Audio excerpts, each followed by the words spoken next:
Respecto a las minas, ya no era el Inca, porque el Inca ya había decaído por la conquista española, ¿ya? Y por lo tanto el nuevo dueño, el nuevo soberano de las minas, era el rey de España, ¿ya? La corona de Castilla, por decirlo de alguna manera también, y por lo tanto el rey era el que otorgaba las concesiones mineras a sus súbditos, ¿ya? Y obviamente existía todo un procedimiento jurídico, un procedimiento legal, a través del cual a estos súbditos españoles se les entregaba concesiones, ¿ya? Por intermedio del rey de España. Obviamente que el rey no se lo entregaba directamente, porque se lo entregaba toda esa burocracia que existía. Específicamente eran los funcionarios que eran los diputados de minería, ¿ya? Ellos eran los funcionarios específicos que se encargaban de entregar las concesiones mineras a los súbditos en representación del rey acá en América, ¿ya? Por lo tanto, y podemos decir, la corona española, en términos sustanciales, la corona española tenía el dominio de las minas que eran concedidas a los particulares, ¿ya? Otro punto importante, que las minas eran considerados un bien aparte del terreno, cosa que actualmente se aplica, ¿ya? Por eso es que actualmente el propietario de un predio superficial no es el dueño de las minas que se encuentran en el subsuelo. Por lo tanto, ahí nos encontramos en presencia de dos propiedades que subsisten, ¿ya? Que es la propiedad del titular superficial y el titular de los recursos naturales que se encuentran abajo, o también en el subsuelo, de los cuales es dueño el Estado, ¿ya? O el concesionario minero, en caso de que exista un particular y pida una concesión y por lo tanto se hace dueño de los recursos naturales, aún cuando la superficie sea de propiedad de un titular distinto del concesionario. En la colonia ya existía ese reglamento jurídico, ya adentrándonos más ya al tema del derecho, ¿ya? El dueño del predio superficial, el dueño de la mina, que se denominaba merced minera. En esos tiempos se llamaba merced minera, ahora se llama concesión minera, ¿ya? Concesión, porque igual aquí lo recalqué así entre paréntesis, como menos para hacer la sinonimia, ¿ya? Después, la corona permitía el rastreo de minas, el cateo. El cateo es otra institución que actualmente se encuentra, ¿ya? ¿Por qué yo estoy recalcando el cateo? Porque actualmente el cateo como derecho del concesionario actualmente es un derecho que existe actualmente y que existía también en la colonia, ¿ya?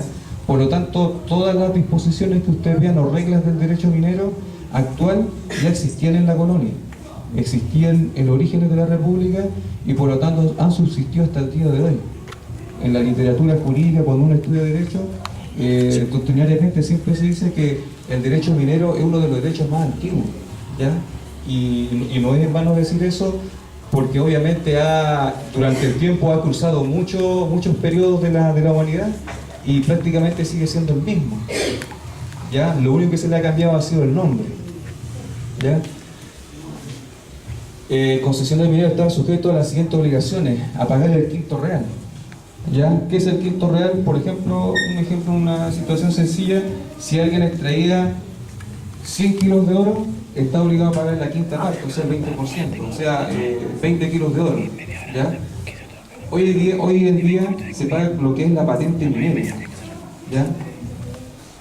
Los nombres varían, pero la idea es la misma, el espíritu de esa situación es la misma, de esa institución es la misma, ¿ya? Por lo tanto, yo refuerzo en esa situación en la cual el derecho minero ha subsistido en el tiempo y en su naturaleza, en su esencia, sigue siendo la misma, aun cuando en muchas oportunidades ha cambiado de nombre, ¿ya? A pagar el quinto real y obviamente a trabajar las minas. Y esa es otra obligación que actualmente igualmente se encuentra en el derecho minero, porque actualmente si un concesionario minero no trabaja las minas, el Estado le invalida la concesión y se deberían indemnizar los daños al dueño del terreno. Esa es otra institución que igualmente se encuentra actualmente, ¿ya? Por lo tanto, si en un trabajo minero, me estoy remitiendo a la colonia, que si producía algún perjuicio al dueño del predio superficial, entonces el concesionario está obligado a pagar una determinada indemnización de perjuicio. Y esa regla igualmente se encuentra actualmente en el Código de Minería. Continúa. ¿Sí? Vamos a los comienzos de la República y el periodo actual. El Estado es el dueño de todas las minas. Si se dan cuenta, en la época del Inca, el Inca era el dueño. En la época de la colonia era el rey. Y después, una vez que las colonias se independizan y se convierten en el Estado, es el Estado que pasa a ser dueño de todas las minas, ¿ya? Por lo tanto, si nos damos cuenta, las minas siguen siendo las mismas, pero ha cambiado de dueño, ¿ya? Actualmente el dueño de las minas es el Estado. Los particulares tienen la facultad de catar y cavar en tierras de cualquier dominio para buscar las minas. O sea, el catar y cavar subsiste durante los orígenes de la República. Después se debe pagar una patente, ¿ya? Lo que era el quinto real, ahora es la patente en la época republicana. Se crea la concesión para explorar, ¿ya? Porque antes solamente existía la de catar y explotar, pero ahora existe la de catar, explorar y explotar, explorar y explotar, ¿ya? Y previamente la de cavar. Es importante señalar que para ejercer el derecho de catar no es necesario tener una concesión, pero sí es necesario para tener el derecho de explorar y explotar. En esas dos situaciones hay que tener una concesión, pero cuando nos referimos a la de catar no es necesario. Me gustaría señalar una situación en la que hay muchos propietarios de predios, de los cuales yo he escuchado comentarios que dicen, mire, ¿sabes qué?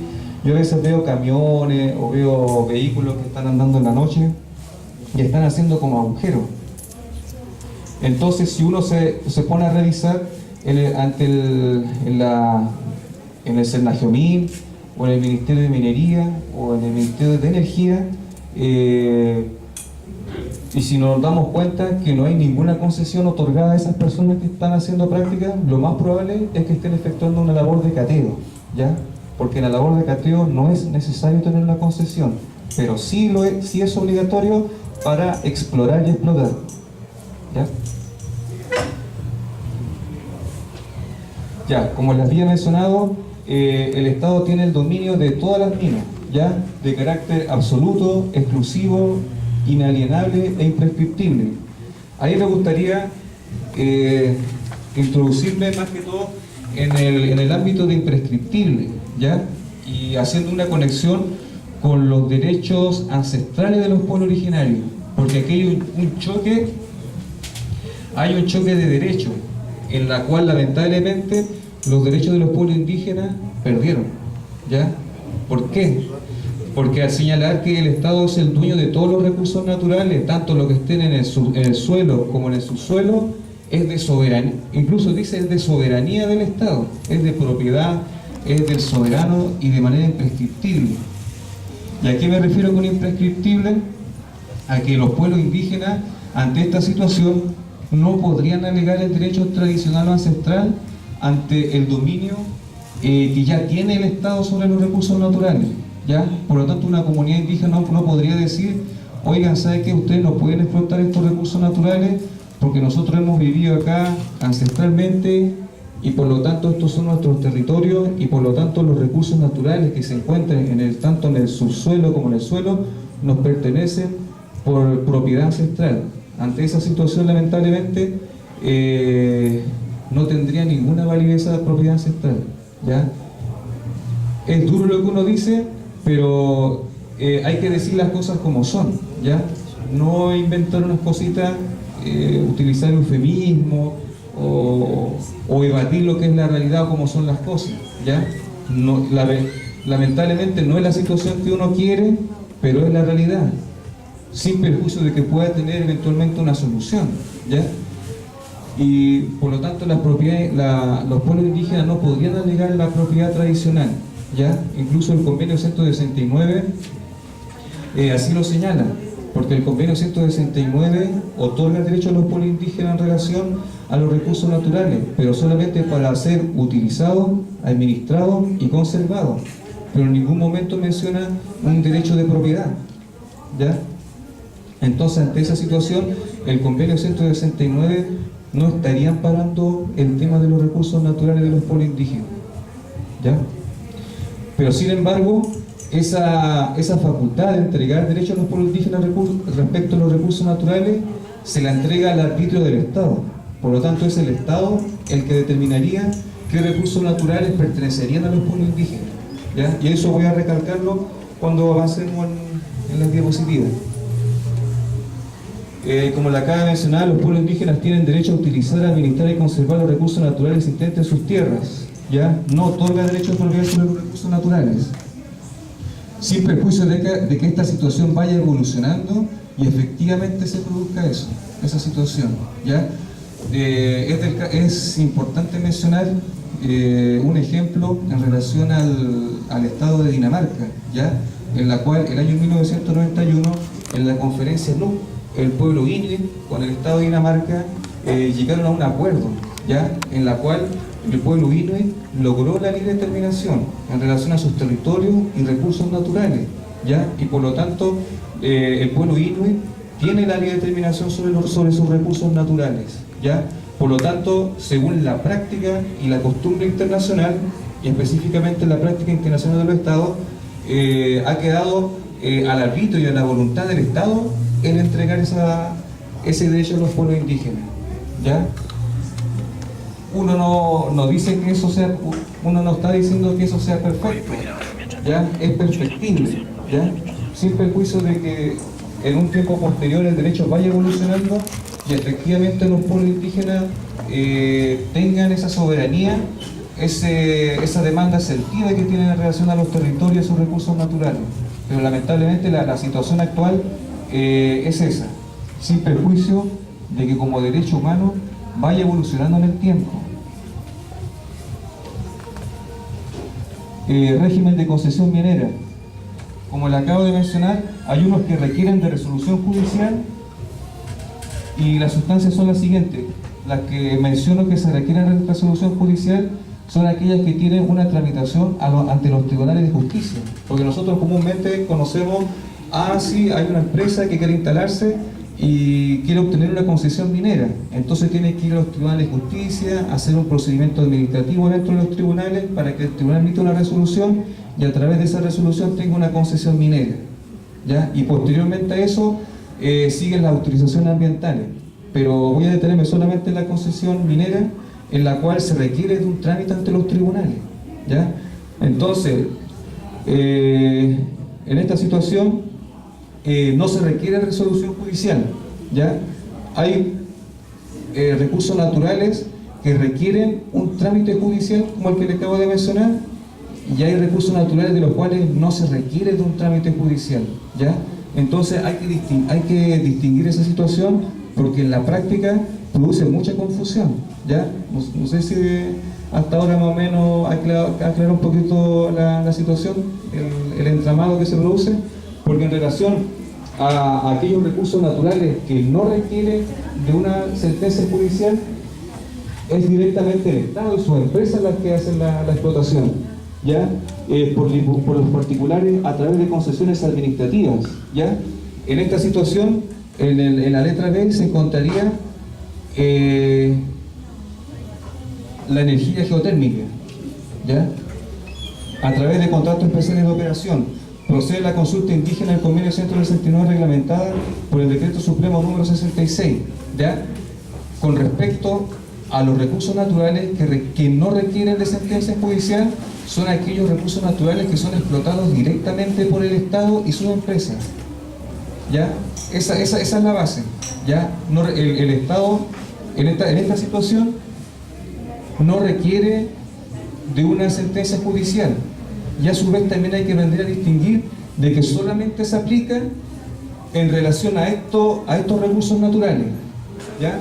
Que es los hidrocarburos líquidos, el petróleo, los gaseosos, el gas metano y el gas butano, el litio y la energía geotérmica. Por lo tanto, si hacemos un resumen, se trata de aquellos recursos naturales que no requieren de sentencia judicial porque son explotados directamente por el Estado y sus empresas, pero en aquellos casos específicos de los hidrocarburos, el litio y energía geotérmica.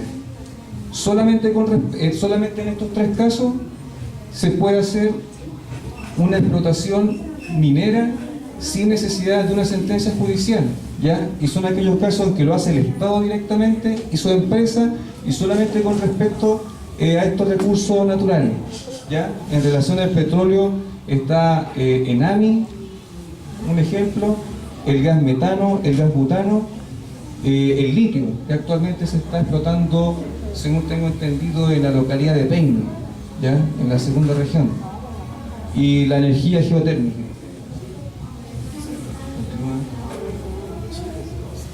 Ahora vamos a las que sí requieren de resolución judicial, ¿ya? Concesión minera, las sustancias, en resumen, son de las que efectivamente requieren de una sentencia judicial que se debe tramitar en los tribunales de justicia. Y ahora, ¿quiénes son los que hacen estos trámites? Las empresas privadas, ¿ya? Y con respecto a la siguiente sustancia, metálica, esta situación es la que comúnmente se conoce, ¿ya? Que se tramita ante tribunales, que lo hace una empresa y que explota los recursos minerales que nosotros conocemos comúnmente, porque hay muchos recursos naturales, ¿ya? Pero en esta situación particular se circunscriben a lo que son las sentencias judiciales, ¿ya? Por lo tanto sería el oro, la plata y el cobre que nosotros comúnmente conocemos, está efectuada por particulares, ¿ya? Vuelvo a recalcar, después se encuentran las sustancias fósiles, el mineral o roca de cualquier clase, desmontes, escorias irrelaves, minerales estratégicos, el torio y el uranio, el guano, hidrocarburos sólidos, el asfalto y la brea. La brea son esos materiales con los cuales se construyen los caminos, ¿ya? Por lo tanto, tenemos que hacer una distinción respecto a aquellos recursos naturales que necesitan sentencia judicial, que vendrían a ser las grandes empresas, las multinacionales, las transnacionales, o sea, el mundo privado, son los que necesitan de una sentencia judicial. Pero con respecto de estos minerales, y en el otro lado, donde no se requiere sentencia judicial, son aquellos que el Estado directamente hace la explotación, o sus empresas, las que son las empresas estatales, pero obviamente también, como acabo de recalcar, en relación a esos determinados materiales. ¿Puede retroceder un poquitito? Con respecto al hidrocarburos líquidos, el litio y energía geotérmica. Ahora sí, ahora sí vas.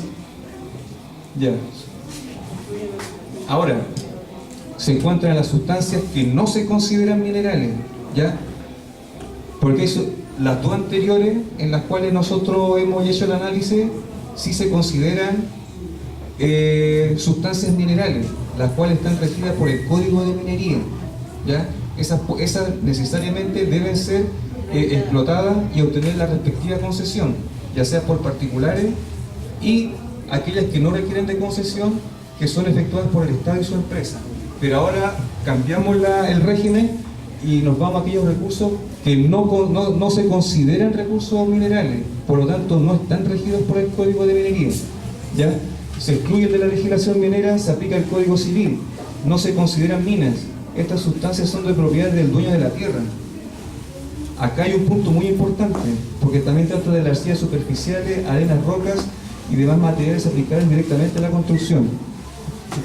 Voy a hacer la conexión con la temática indígena aquí, ¿ya? ¿Se acuerdan en un momento que les dije que los pueblos indígenas no tienen derechos tradicionales sobre los recursos naturales y sí la tiene el Estado? O sea, el Estado tiene una soberanía sobre ellos. Pues esta situación constituye una excepción. ¿Por qué? Porque si hay una comunidad indígena que tiene una tierra, o una persona indígena natural, individual, que tiene tierra, perfectamente puede alegar ser dueño de estos recursos naturales y además ser dueño de la tierra. Por lo tanto, en términos sencillos, si una comunidad indígena o una persona natural indígena adquiere una tierra, automáticamente se hace dueño de estos elementos, las arcillas superficiales, que son las tierras para cultivar básicamente, ¿ya? La arena, la roca y demás materiales aplicables a la construcción, con lo que hacemos las losas, las murallas, los pilares, las bases.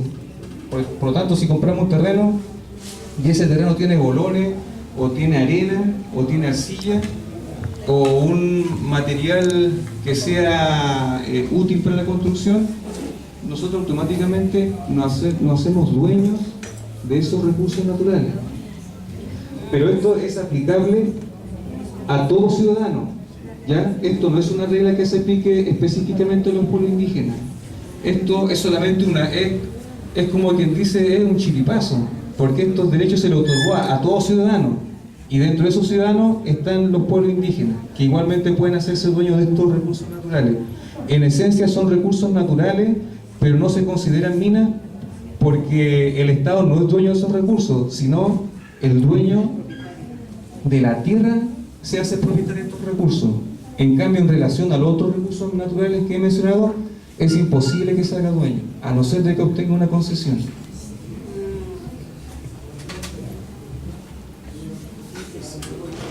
Vamos a hacer acá un resumen de la facultad de Catari-Cabal. Este es una facultad, ¿ya? Esto no es un derecho, es una facultad. ¿Cómo voy a hacer la diferencia entre derecho y facultad? La facultad consiste en un poder en la cual yo, si quiero o no quiero, ejerzo esa instancia que tengo yo para Catari-Cabal. Pero especifiquemos qué es Catari-Cabal. Catari-Cabal implica que yo hago una labor de exploración, ¿ya? Incluso yo puedo hacer esa labor de exploración en un terreno particular, ¿ya?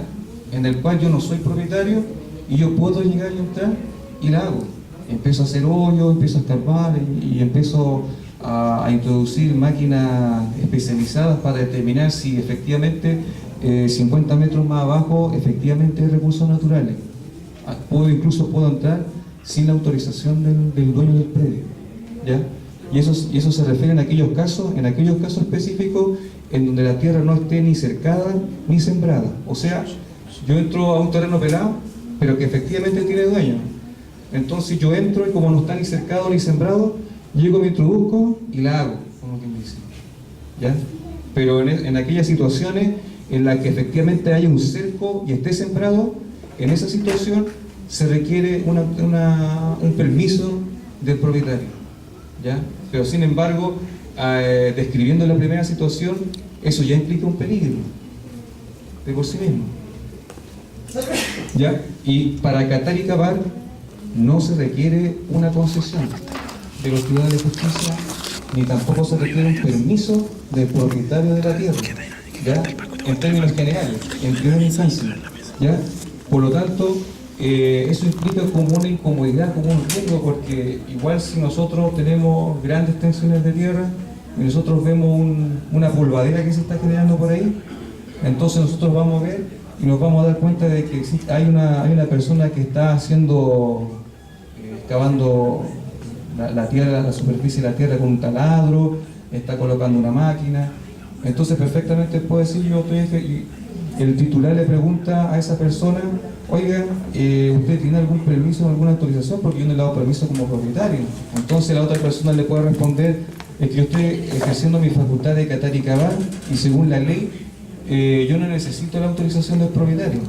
Y como su terreno no está ni cercado ni sembrado, entonces yo perfectamente estoy cumpliendo con lo que dice el Código de Minería, ¿ya?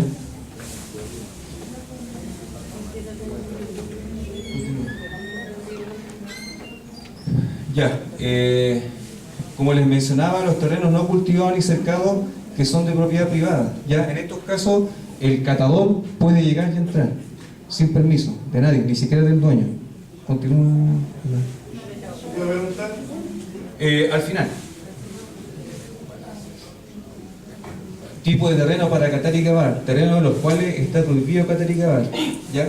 En esta situación, esto es casuístico, ¿ya? Porque se va produciendo lo siguiente: no se puede Catari-Cabal en forma alguna a menos que el dueño dé una autorización por escrito, ¿ya? Si el dueño no da autorización, el interesado no podrá recurrir al juez, ¿ya? No se puede hacer más, no se puede Catari-Cabal en concesiones mineras, solo el concesionario puede autorizar. No se puede Catari-Cabal en las casas, sus dependencias, terrenos plantados con vides y de árboles frutales, solo el dueño puede autorizar. Si se da la autorización, procede la servidumbre, la indemnización es por perjuicio.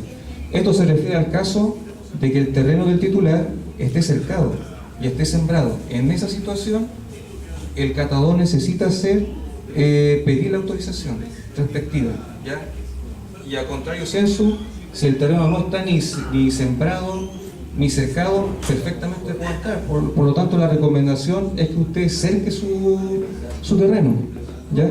Para que no entren estas personas y empiecen a hacer exploraciones que a uno como propietario le incomodan, ¿ya? Ahora vamos a lo que es la concesión minera propiamente tal, ¿ya? En términos esenciales, la concesión minera es una sentencia judicial, como les había explicado previamente, otorgada por los tribunales de justicia, ¿ya?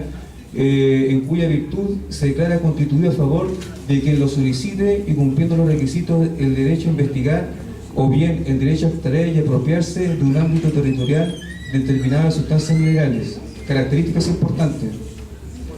Es un acto judicial, o sea, es una sentencia judicial que autoriza ya sea a una persona natural o a una persona jurídica denominada empresa para hacer labores de exploración y explotación, ¿ya? Está inserto en una sentencia judicial, ¿ya? Se distingue la concesión minera de exploración y la de concesión minera de explotación. Continúo. Ahora vamos a distinguir, ya vimos ya lo que es la facultad de catar, ¿ya? Que también constituye una exploración, pero no requiere la autorización de un tribunal de justicia, ¿ya? Concesión minera de exploración. Esta es parecida a la de catar y cavar, porque igualmente implica exploración, ¿ya? Pero tiene sus particularidades también, que la diferencia de la de catar y cavar, ¿ya? Primeramente, la facultad de explorar e investigar la existencia de sustancias concesibles. Y acá se produce la diferencia con la de catar y cavar, que el explorador se hace dueño de los recursos minerales que descubre, pero solamente para las labores de investigación científica, ¿ya? En cambio, en las de catar y cavar, nunca puede hacerse dueño de los recursos naturales, ni siquiera para investigar. Esa es la diferencia, ¿ya? Por lo tanto, si una empresa entra a su terreno a explorar, entonces se hace dueño de los recursos naturales que encuentra en su tierra, pero solamente para labores de investigación, ya sea para analizar la ley del metal, si estos tienen otros metales también, y así sucesivamente otras características que vaya encontrando en esos recursos que vaya descubriendo, ¿ya? Por lo tanto, y además otra característica es que tiene una duración de 2 años, ¿ya? Pudiendo extenderse por 2 años más, ¿ya? Por lo tanto, si yo tengo una concesión de exploración y veo que los 2 años ya se están cumpliendo y digo, hoy ¿sabes que quiero otro tiempo más para explorar? Entonces la solicitud para extender esa concesión de 2 años, yo tengo que pedir la extensión, pero antes de que se cumplan los 2 años, ¿ya? Entonces, por ejemplo, si la concesión de exploración se me vence el próximo mes, en 3 semanas, entonces yo la próxima semana pido la extensión y por lo tanto se me extiende por 2 años más. Eso es en términos sencillos, para que yo pueda obtener la extensión por 2 años más de la concesión de exploración, tengo que pedirla antes de que se me venza el primer plazo de 2 años, ¿ya? En total dura 4 años de exploración, siempre y cuando yo pida la extensión de la exploración, ¿ya? Podrá iniciar procedimiento judicial para constituir la concesión de explotación. Tendrá una duración de 2 años contados desde que se dicte la sentencia que declare constituida. Puede ampliarse su duración por otro periodo de 2 años más. Por lo tanto, en la práctica, si incluimos la extensión, dura 4 años. Concesión de explotación. Explorar y explotar libremente las minas. Hacerse dueño de todas las sustancias minerales concesibles que extraiga para lucrarse con ellas. Su duración es indefinida, ¿ya? Ahora, ¿en qué se diferencia? Si se dieron cuenta, la exploración de la explotación es que en la de exploración la diferencia esencial que hay, a pesar de que existen varias diferencias, pero la esencial es que en la de exploración los minerales que yo descubra, yo me hago dueño, pero solamente para los efectos de investigar, de hacer análisis. Pero en la de explotación, los minerales que yo descubra, yo tengo todo el derecho de lucrarme con ellas, en la de explotación. O sea, en términos sencillos, ganar plata, ¿ya? ¿Qué es lo que se pretende hacer en la provincia de Parinacota? Si no me equivoco, en la localidad de Belén, en otros sectores también en los cuales se están instalando esta empresa. Por lo tanto, la última instancia entre Qatar, explorar y explotar.